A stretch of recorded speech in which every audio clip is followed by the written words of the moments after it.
Bonjour à toutes et à tous, on se retrouve pour les divrei Torah sur la paracha de la semaine. Cette semaine c'est Parashat Bo et les divrei Torah sont les Lou Nishmat, notre père Rabbi Moshe Shlomo ben Reuven, Zichronot Vekadosh Livracha, et aussi pour Rabbi Avraham ben Reuven, Zichronot Vekadosh Livracha.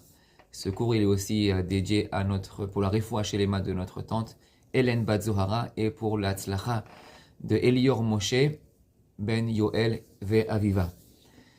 Parashat Bo, il y a beaucoup de mitzvot à l'intérieur. Une des mitzvot que la Torah mentionne, c'est que Akadosh Baruch Hu demande au Béni Israël d'emmener un korban Pessah. C'est-à-dire de prendre un mouton, un agneau, et de lui faire la shrita, et de le manger en tant que korban Pessah. Il faut comprendre, il faut savoir, comme vous le savez tous, que de prendre ce mouton, cet agneau, et de lui faire la shrita et de le manger devant les Égyptiens, ce n'était pas quelque chose de très très très simple à faire. Comme vous le savez, ce mouton était considéré comme le Elohim, comme le Dieu des Égyptiens, et avoir l'audacité devant eux de faire la shrita sur cet animal n'est pas vraiment quelque chose de conseillé à faire. Tu pouvais risquer ta vie de faire chose pareille. Cependant, comme vous le savez tous, un grand nez est arrivé que les bénis Israël n'ont pas eu de conséquences d'avoir fait cette grande mitzvah, de prendre l'agneau, le mouton et d'en faire une shrita. C'est pour cela que nous avons un Shabbat qui s'appelle le Shabbat Hagadol, pour se rappeler du Nes Hagadol, que les bénis Israël ont pu faire cette grande mitzvah sans que les Égyptiens viennent les punir à propos d'utiliser leur Elohim, leur Dieu. Et juste après cela, Kadosh Baruch Hu leur dit, et avec le sang de ce korban Pessah, vous allez le mettre sur les linteaux de la porte de l'entrée de votre maison. Comme ça, lorsque Kadosh Baruch Hu il va vouloir passer à Makat Bechorot pour vérifier les Bechorim, qui tuer et qui ne pas tuer. Donc Kadosh Baruch Hu, s'il verra le sang sur le linteau, la Torah nous dit, ou pas sarti alehem, je vais sauter cette maison pour ne pas tuer le Bechor qui est à l'intérieur. Donc tout dépendait en fait de ce sang qui se trouvait sur le linteau. Donc ma première question est, pourquoi mettre le sang sur le linteau?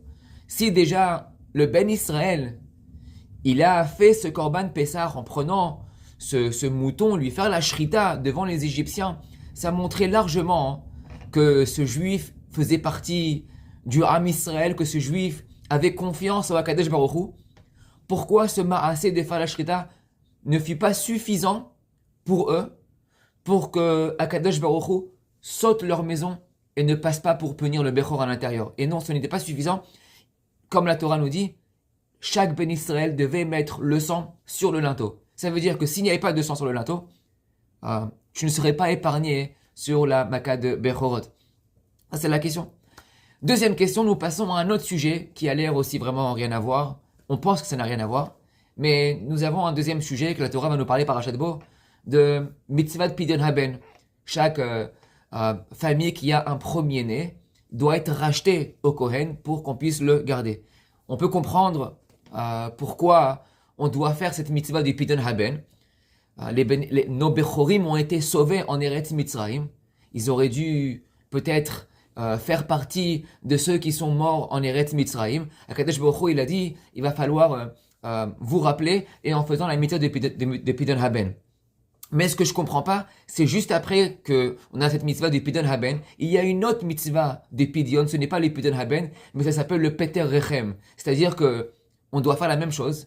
Si tu as un âne avec une mule, qu'ils ont un premier-né, qu'ils ont un Bechor, eh bien la mitzvah ce sera de Peter Rechem, il faut racheter ce Bechor, on va l'échanger donc on va faire un Pidyon, on va l'échanger avec avec un mouton, et ce mouton sera offert au Beth Amikdash en tant que korban.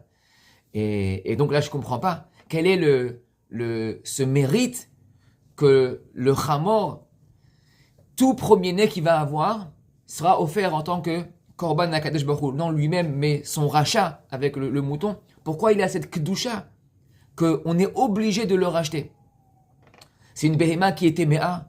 La Torah nous dit que les Chamorim, ils nous ont aidés lorsque les bénis Israël sont sortis d'Égypte. Ils ont porté sur leur dos des fardeaux et des fardeaux d'or et d'argent que les Béné Israël ont pu prendre d'Eretz Mitzrayim. Donc, Akadosh Baruch Hu leur a donné on leur paye Kakarat Atov au Chamurim pour cela. Mais pourquoi Dafka on paye avec le premier-né?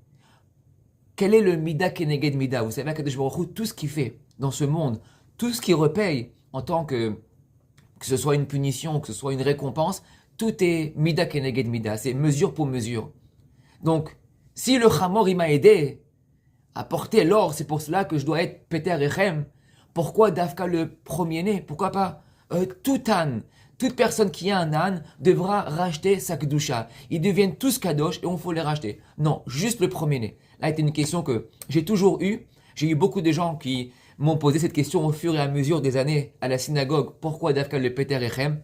Et aujourd'hui, voilà, je voudrais partager avec vous une des réponses qu'on va, Bezrat Hashem, avoir à la fin du shiur. Mais pas seulement ça, si on continue, nous avions aussi juste après une autre mitzvah qui continue avec les téphilines. Kadesh Baruch Hu nous dit, il va falloir mettre, c'est marqué aussi dans Kadesh le Kol Bechor, donc il va falloir mettre les téphilines sur le bras et sur la tête. Et donc, l'Ichora, il y a beaucoup de sujets à l'intérieur qui donnent l'impression, nous avons la mitzvah de mettre le sang, on ne comprend pas pourquoi Dafka mettre le sang sur le linteau qui est là où il y a la mezouza, et juste après on va passer au Pidyon Haben qui va nous emmener au Pidyon du Chamor, et juste après on va aller au Tfilin. C'est quoi toute cette mayonnaise qui est marquée dans la parashat de cette semaine qui est Parashat Bo? Et donc aujourd'hui, voilà, on va essayer de faire une réponse. Cette réponse va répondre à toutes les questions. Donc en fait, si on trouve le point commun, ce dénominateur commun qu'il y a entre tous, ça va tout nous répondre. Et la réponse, elle est comme ça. Vous savez, dans la Makkah, dans la Torah, il y a une Makkah qui a été très très différente de toutes les autres Makkot. Quelle est la Makkah qui était différente de toutes les autres Makkot? C'est la Makkah de Dever. Dans la Makkah de Dever, qui a été la Makkah où les animaux sont morts, tout animal qui appartenait à un Égyptien, lorsque la Makkah a commencé, le patron, le chef de maison, lorsqu'il sortait dans son champ, il allait retrouver tous ces animaux qui étaient morts par terre. Et la Torah, donc ça a l'air d'être une Makkah qui est très simple. Ok, on se lève le matin et puis voilà, les animaux sont morts. Mais il y a quelque chose, il y a un très très grand chidouche qu'il y a dans cette Makkah de Dever, qui n'est dans aucune autre Makkot et que pratiquement pas beaucoup de personnes l'ont remarqué. Moi, pour moi-même, je ne l'ai jamais remarqué jusqu'à ce que je l'ai étudié cette semaine. Quel est le chidouche? Il y a, vous savez que les Béné Israël, ils ont un très grand mérite. Les Béné Israël en Eretz Mitzrayim, ils ont un très très grand mérite. Quel est ce mérite? Ils ont un mérite de ne pas s'être assimilés avec les Égyptiens. Vous savez ce que ça veut dire de vivre 200 ans dans une terre qui n'est pas la leur, dans une terre où ils vont travailler en tant qu'esclaves, dans une terre où ils seront tellement oppressés qu'ils n'auront pas le temps, ils ne voudront même plus aller à la maison, rentrer, ils sont tellement occupés à travailler, ils ont tellement peur de mourir, que leurs enfants vont mourir, que la Gemara nous raconte que si c'était pas pour les femmes tzadkaniyot, il n'y aurait pas eu d'enfants après. Ils vivaient dans un mental qui était complètement hors de ce commun. Et vous savez que tous ces Béné Israël qui ont vécu l'esclavage pendant 200 ans, il y a eu 0 cas d'assimilation. Imaginez, vous aujourd'hui, nous habitons, disons, en France, en Amérique, l'assimilation depuis 200 ans est incroyable et à un taux très très très élevé. C'est aujourd'hui, les Makot les plus difficiles à surmonter et que les plus grands Askanim au monde essayent, en tout cas en Chutz Laaretz, en dehors des Eretz Israël, c'est une des plus grandes, on va dire, Makkah que les grandes associations essaient de travailler pour arrêter. C'est un fléau de voir tellement de Juifs qui s'éparpillent et qui se marient avec des Goïms ou des Goyotes. Et donc, ça c'est l'assimilation. Mais il faut comprendre, très grand chidouche, que comme je vous ai dit juste avant, que les Béné Israël n'ont pas vécu ce fléau de l'assimilation. Comme c'est marqué dans Shir HaShirim, Gal Na'u Lachoti Kala.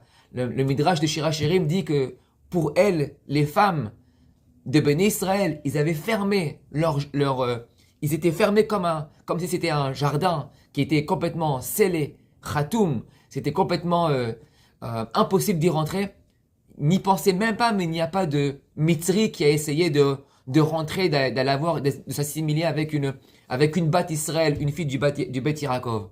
Cependant, vous allez me dire, oui, il y a une histoire, il y a un cas d'assimilation, vous avez raison, et ce cas-là, vous connaissez tous l'histoire, c'est l'histoire de lorsque Moshe Rabbeinu il est sorti du palais pour aller visiter ses frères, pour voir leur souffrance. Sa première des choses qu'il rencontre, c'est de voir un Mitzri, un Égyptien qui est en train de frapper un Ben Israël, et la raison derrière, comme le Midrash nous raconte pourquoi est-ce que ce Mitzri est en train de frapper ce Ben Israël, c'est parce qu'il y avait une femme qui s'appelait Shlomit Bat Dovri, et un des Mitzri avait mis ses yeux sur elle, il voulait absolument aller avec elle, se marier avec elle. Donc qu'est-ce qu'il a fait? Il a pris ce Ben Israël qui était marié avec cette Shlomit Bat Dovri, et il l'a envoyé travailler le soir, il l'a envoyé au champ de travail, et lui pendant ce temps-là, il est rentré à la maison. Sa femme, Shlomit Bat Dovri, ne s'est pas rendu compte que c'était un Égyptien qui était rentré à la maison, et lui pendant ce temps-là, il était parti au travail. Et le Midrash nous raconte que lorsque le Ben Israël il est rentré chez lui à la maison, il est rentré un petit peu plus tôt, il a surpris donc cette personne, ce Mitzri à la maison. Et c'est là que le Mitzri a voulu tuer le Ben Israël. Et Moshe Rabbeinu est arrivé à temps et a tué l'Égyptien. Comme vous le savez, de cette relation va naître un garçon. Ce garçon va être celui que la Torah va nous raconter dans Parashat Emor, dans Sefer Vaikra, qui va être Megadef, c'est celui qui va maudire le nom d'Hachem plus tard. Parce qu'il vient de cette relation entre ce Mitzri, entre cet Égyptien et cette femme qui s'appelle Shlomit Bat Dovri. Maintenant, ma question est de savoir, c'est très important, est-ce que cet enfant qui est né de cet Égyptien avec Shlomit, cette union qui est ensemble, est-ce que cet enfant est considéré comme juif ou est-ce qu'il est non juif? Sa mère est juive, mais son père est un Égyptien. La réponse est, ce n'est pas comme aujourd'hui, où depuis Matan Torah, la halakha est que chaque enfant a sa judaïcité depuis la maman. Si la mère est juive, donc l'enfant est juif, mais on ne va pas en fonction du père. Mais il faut savoir, le Ramban nous dit sur Beshem Atosfot, Beshem Chachmei Atzarfatim,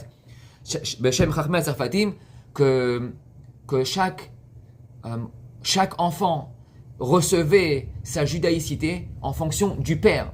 Jusqu'à Matan Torah, on allait d'après le père. Après Matan Torah, ça a changé, ça va d'après la mère. Donc cet enfant qui est né de cette union n'est pas juif. Cet enfant est considéré comme goy, complètement, c'est un mitzri. Anyway, de toutes les façons, donc imaginons sur 3 millions de personnes, nous avons un enfant qui est considéré pas juif. Il faut savoir que maintenant, dans la Maca de Dever, qu'est-ce qui se passe? Pourquoi est-ce que cette Maca elle est très très très différente de tous les autres Makot? Il y a 2 psukim. Il y a un pasuk qui est très intéressant. Dans le premier, il y a marqué que lorsque la Maca de Dever est arrivée, il y a marqué que tous les animaux des Mitzrim, tous les animaux des Égyptiens sont morts et les animaux des Juifs ne sont pas morts. Comme ça, c'est marqué dans la paracha. Et donc, la paracha nous raconte Vaya'as Hashem et adavar hazeh mimachorat vayamot kol mikne Mitzraim. Donc, tout le pâturage des Mitzraim sont morts. Ou mimikne bnei Israël lomet echad. Et celui des bnei Israël lomet echad, pas un seul est mort. Pas un seul animal est mort. Cependant, le passage juste après continue. Vaishlach Paro. Et Paro a envoyé. Vehine lomet mimikne Israël ad echad. Ça veut dire quoi Vehine? Ça veut dire quoi Vaishlach? Il a envoyé. Qu'est-ce qu'il a envoyé? Paro a décidé pour cette Maca, là est toute la différence entre les autres Makot, c'est que Paro a décidé d'envoyer un inspecteur, un détective, d'aller vérifier qu'est-ce qui se passe exactement dans les maisons de chez les Juifs. Est-ce que la Maca de Dever, que chaque animal est en train de mourir, ça arrive que chez nous? Ou c'est aussi chez les Béné Israël? Parce que Moshe Rabbeinu lui a dit, ça va être que chez toi. Tes animaux vont mourir et chez nous, ils ne mourront pas. Donc il a dit Paro, cette Maca, il faut absolument que je vérifie. Intéressant. Depuis quand Paro, il doit vérifier? Et le passage nous dit, Vaishlar Paro, Vehine, Lomet mimikne Israël adechad. Dans la Maca de Dam, il n'est jamais parti vérifier. Est-ce que chez nous, les Juifs, on avait de l'eau ou du sang? Dans la Maca de Tzfardea, pour les grenouilles, Paro, il n'a jamais vérifié. Est-ce que chez nous, nous avions des grenouilles qui se promenaient sur les lits ou dans les fours? Toutes les autres Makot, il n'a jamais vérifié. Mais pour la Maca d'Ever, il a absolument envoyé, Vaishlar Paro, il a envoyé un inspecteur. J'ai besoin de savoir qu'est-ce qui se passe chez eux. Quel était son problème? Pourquoi est-ce qu'absolument Paro, il voulait vérifier pour cette Maca? Et il est revenu à marquer Vaishlar Paro veine lomet mimekne Israël adechad Vaichbad lev Paro velo shilach et ha'am. Une fois que les inspecteurs sont revenus, il a dit Vaichbad lev Paro velo shilach et ha'am. Son cœur s'est alourdi et il a décidé de ne pas envoyer les bénis Israël d'Eretz Mitzrayim. Les inspecteurs lui ont donné un compte rendu qui a fait. C'est pour ça qu'il a marqué dans le même pasuk Vaishlar Paro Vaichbad lev Paro. Quel a été son compte rendu qui a fait que Paro il a dit ce que tu m'as dit Moshe ça marche pas. Il a dit Moshe Rabbeinu, tu m'as dit que chez vous il n'y allait pas avoir de pâturage d'animaux qui vont mourir. J'ai envoyé et il y a marqué Vehine lomet mimikne Israël ad echad. Il y a marqué qu'il y avait eu un qui est mort. Ça veut dire quoi? Il y avait un qui est mort. Arrête, dans le premier passage que je vous ai lu, il y a marqué Vayamot kol mikne Mitzrayim ou mimikne ben Israël lomet echad.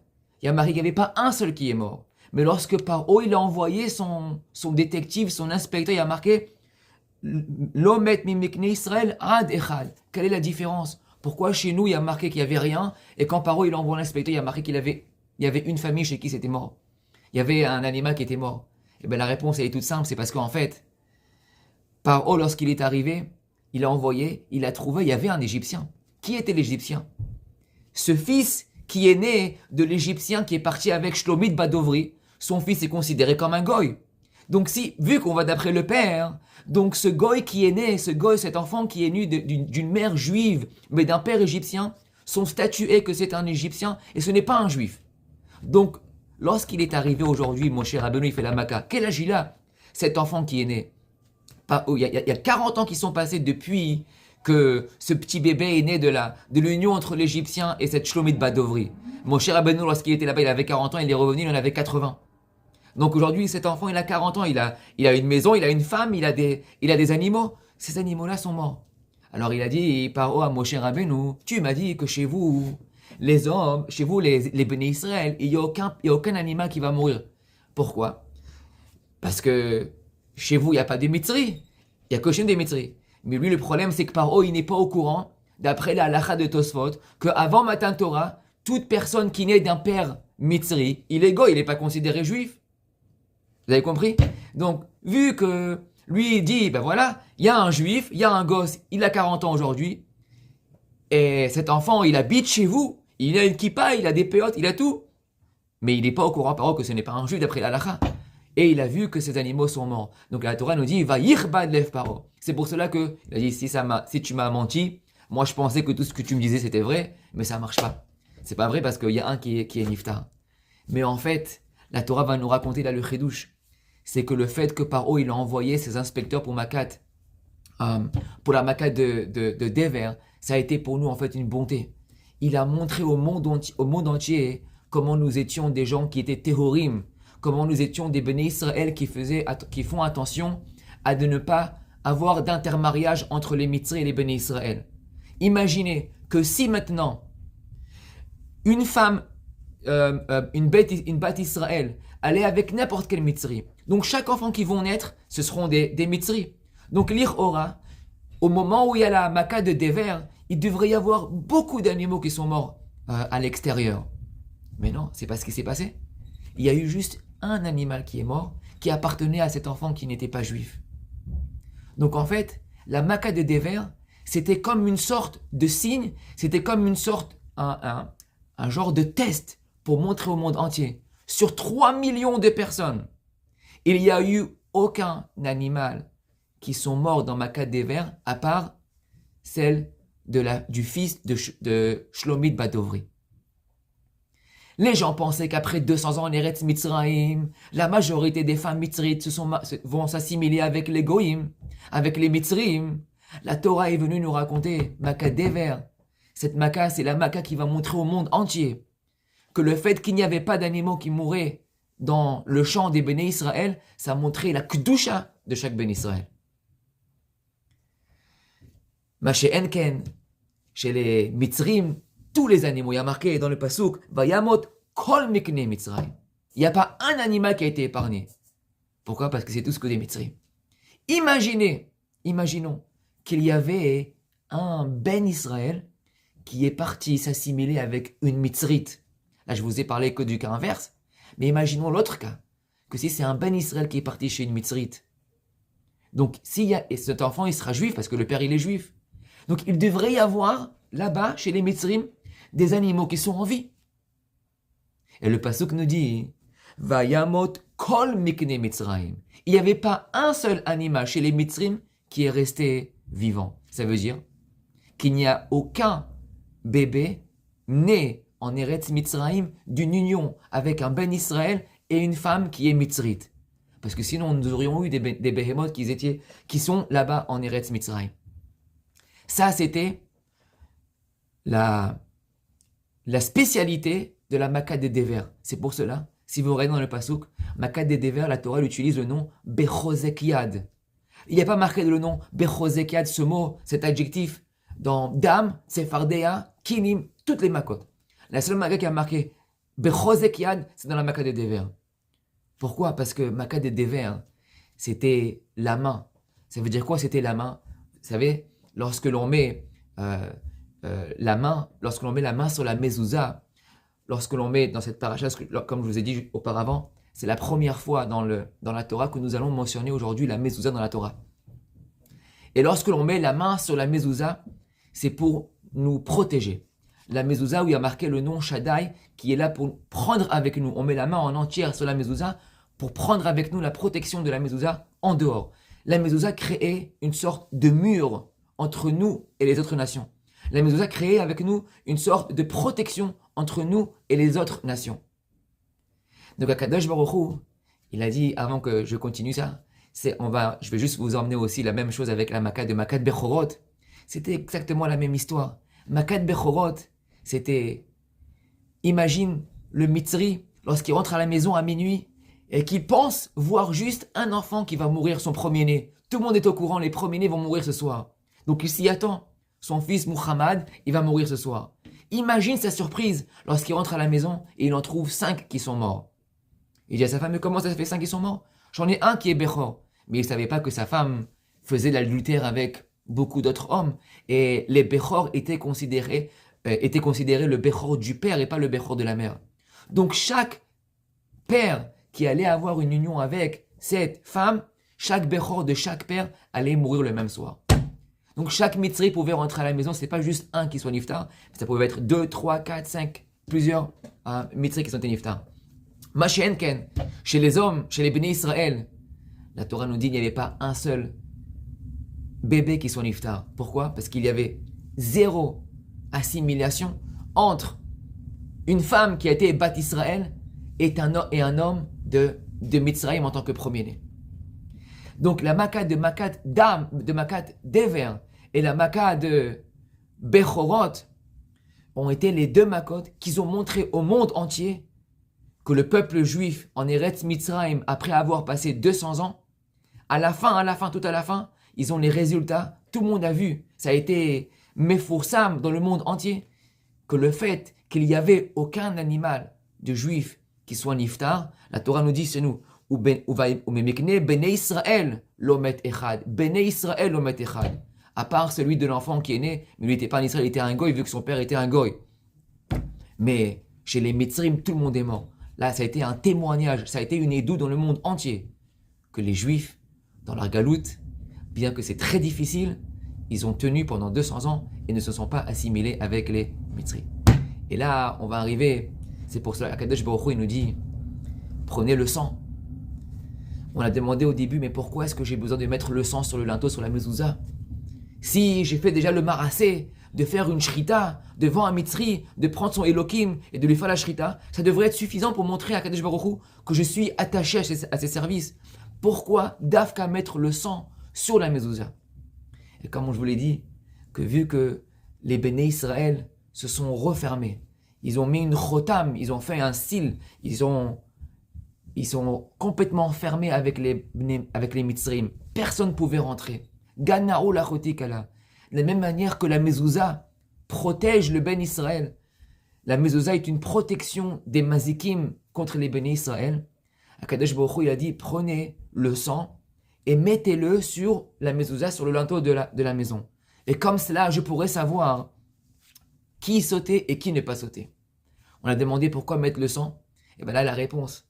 Parce que Kadosh Baruch Hu, il a dit, oui, je sais que vous avez fait que vous avez fait le Korban Pessah. Ça me montre votre attachement à la communauté juive. Mais j'ai besoin de savoir, est-ce que vous faites partie des gens qui ont l'assimilation ou pas d'assimilation? Est-ce que mitzri ou pas mitzrit?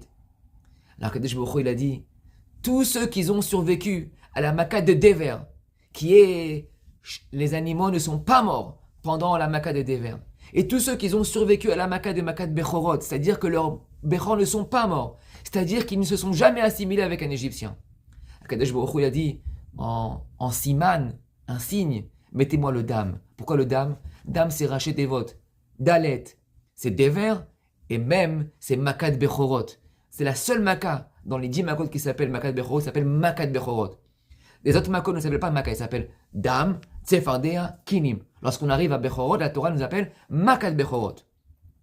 Donc Kadosh Baruch Hu, il a dit, mettez-moi le sang. Lorsque je vais passer, si je vois le Dam sur la mezouza, ça veut dire de la même manière que la mezouza protège. Lorsqu'on met la main, Bechozekia, sur la mezouza, on est protégé. Donc vous aussi, vous avez mis la main, votre main pour vous protéger des mitzrim, de ne pas vous assimiler avec les mitzrim. Donc lorsque je vais voir le sang, le dam, qui est Dever et Makat Bechorot, j'ai compris que vous êtes Ehorim.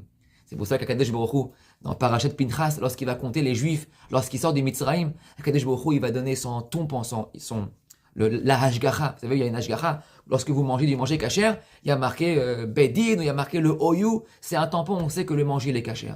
Akadosh Baruch Hu, il a fait la même chose avec les Béné Israël lorsqu'ils sont sortis d'Égypte. Il a rajouté le He et le Yud. Le He au début de chaque nom de famille et le Yud à la fin de chaque nom de famille. Har Uveni, Hagadi, Vechulev, etc., etc. C'était lorsque Akadosh Baruch Hu, il a dit, je suis un témoin. Tous ces gens qui étaient en Mitzrayim, ils sont Tehorim. Ils ne se sont jamais assimilés avec les Mitzrim. Et là, on va finir avec la cerise sur le gâteau. Pourquoi on a demandé, une fois qu'on a compris, c'était quoi la signification de mettre du sang sur la mezouza qui était sur le linteau de la maison? Akadosh Baruch Hu, il a dit, j'ai besoin que vous preniez le chamor et son premier-né, vous allez me le racheter parce qu'il est kadosh. Pourquoi on a demandé Dafka? On le fait avec le premier-né du chamor. Pourquoi est-ce qu'on ne le fait pas directement avec le chamor? Alors, si vous regardez dans Rashi du Péter Chamor, il dit Chamor, l'âne, mais pas aucun autre animal. Avalo behema acheret. Pourquoi? Il dit Rashi, parce que Bechor Mitzri, ou kemo Basar Chamor. Le Bechor d'un Mitzri, c'est considéré comme la vache d'un âne. C'est-à-dire, l'âne, c'est quelqu'un qui est paresseux, qui est fainéant, qui ne change pas, qui reste comme il est. Ça, c'est un Mitzri. Ça, c'est pour ça qu'on appelle un Mitzri, c'est considéré comme un Chamor.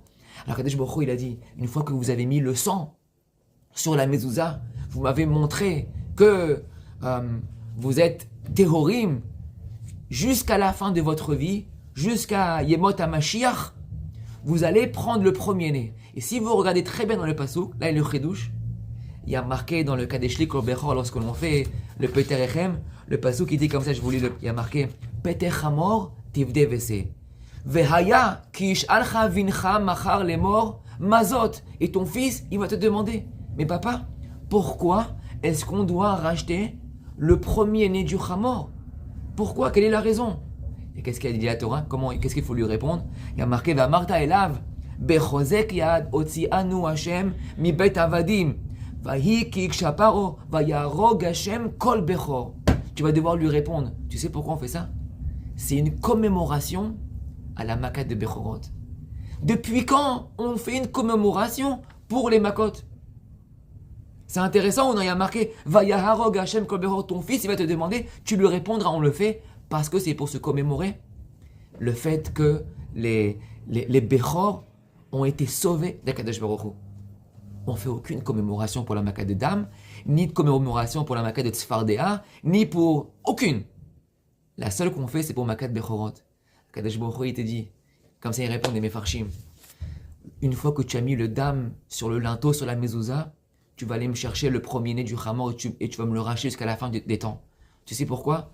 Parce que si tu vas leur raconter, tu vas montrer, ce sera une preuve que dans chaque maison de juifs, il n'y a jamais eu aucun Hamor qui est né. Si Rashi nous dit qu'un Bechor Mitzri, il est considéré comme une viande d'âne, comme un bassar Hamor, donc Akadosh Baruch Hu, il a dit, la même manière que lorsqu'il y a eu Makat Bechorot, aucun Bechor est mort dans la maison de chaque juif. Donc nous allons faire une commémoration en chaque premier-né. Ça, c'est la Mida Keneged Mida. De la même manière que vous n'avez rien fait avec d'autres personnes.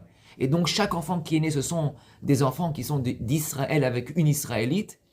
Donc Akadosh Baruch Hu, il a dit, chaque premier-né de Hamor devra être racheté pour commémorer le fait qu'il n'y a eu aucun Hamor qui est né dans une maison juive. Et c'est pour cela aussi que il y a marqué juste à la fin de la Torah qu'il faut mettre les tefilines. On a demandé quel est le rapport avec les tefilines. Qu'est-ce qu'il y a marqué dans les tefilines? Tu ouvres la boîte de tefilines, c'est la même chose. Il y a aussi marqué Peter Hamor. Qu'est-ce que le Peter Hamor fait à l'intérieur? Le rachat du premier de Hamor fait à l'intérieur des tefilines. C'est la même histoire. On met les tefilines sur la main qui est juste à côté du cœur pour nous dire qu'il faut calmer nos ta'avot. On a beaucoup d'envies. Nous sommes des êtres humains. On a des envies. Et les envies ils sont réelles. On met les tefilines chaque jour, chaque matin. Il y a marqué Peter Hamor. Rappelle-toi que nos grands-parents, ils n'ont pas eu de Hamor qui sont nés chez eux à la maison. Ils n'ont pas eu de Bechor qui sont nés de Mitzri. Donc on se rappelle, en mettant les tefilines qui sont dirigés vers le cœur, ça a une influence sur notre cœur qui nous dit, on se calme, tout va bien, on va y arriver. C'est pas facile, mais on y arrive. Ça c'est les semaines de Shovavim qui sont matim pour travailler sur tout ce qui est les Hirurim. Alors là, les tefilines sont là pour nous aider. Chaque matin, lorsqu'on met les tefilines, ça travaille neged notre cœur. Donc en fait, nous avons toute une ligne. Il y a plusieurs sujets dans la paracha, mais ils sont tous connectés. Le point commun, c'est qu'il y avait, par les bénis Israël, ils se sont jamais assimilés avec un Égyptien. Makat Dever, par haut, ils pensaient que ça ne marcherait pas. Ils pensaient trouver des animaux morts chez les bénis Israël, mais la Torah nous a dit, chez les bénis Israël, il y avait 0. Il y avait juste chez une personne, l'omet Ad Echad, chez celui qui était considéré comme un goy, vu qu'on allait d'après le père. Donc d'après lui, il y avait des morts là-bas chez lui. Mais chez les bénis Israël, qui étaient considérés bénis Israël, il y avait 0 Behemoth qui sont niftar. Et c'est pour cela qu'on doit mettre le sang, qui est Dam, Rachetevot, Dever et Makat Bechorot. On mettait sur le linteau, sur la mezouza, de la même manière que la mezouza nous protège, donc nous aussi on est protégés de l'assimilation, protégés de ce qui se passe autour de nous. Et c'est pour cela que nous devions faire le rachat du Peter Hamor et aussi mettre les tefilines chaque matin. Tous ceux-là sont écrits un après l'autre parce c'est tous le même point commun qui vient de cette force de Béni Israël de pouvoir combattre ce Yetzer Hara, d'aller avec des gens qui ne sont pas considérés partie du Am Israël. Et je vais terminer avec le dernier point. C'est pour cela qu'il y a marqué dans la Torah que Lo yecheratz kelev leshono. Il y a marqué qu'il n'y avait aucun chien qui aboyait lorsque nous sommes sortis. On connaît tous le fameux pshat. Mais il y a un autre pshat que je voudrais partager avec vous. La Torah, la Gemara nous dit que chaque personne, lorsqu'il dit du lashon hara, il est considéré comme un kelev, comme un chien. Il aboie comme un chien. La Torah dit pendant 200 ans, les Mitzrim, ils aboyaient, ils disaient de lashon hara sur les bénis Israël. Ah, c'est sûr que ces enfants, ils viennent de ce Mitzri. C'est sûr qu'il y a eu des interliaisons entre eux, mais ils n'ont jamais pu le prouver. Jusqu'à que la Makat de Dever est arrivée et qu'ils ont vu qu'il n'y avait aucun animal qui est niftar chez les Juifs. que Makat Bechorot est arrivé, qu'il n'y avait aucun Bechor qui est Niftar. La Gemara dit, Lo yecheratz kelev leshono, plus aucun chien n'aboyait. Ils sont arrivés, ils étaient choqués. Quoi? Pendant 200 ans, vous vous êtes retenus? Comment vous avez fait? Ils ne pouvaient plus dire aucun Lachon Hara. Ça, c'était le chidouche sur la parashat Bo que je voulais partager avec vous. Donc, on soit zoché dans ces moments des semaines de Shovavim, qu'on soit zoché de pouvoir changer, de s'améliorer, de faire attention à ce qu'on voit et à faire attention à ce qu'on fait autour de nous et qu'on soit zoché de voir Mashiach Bimera Bimamenu. Amen.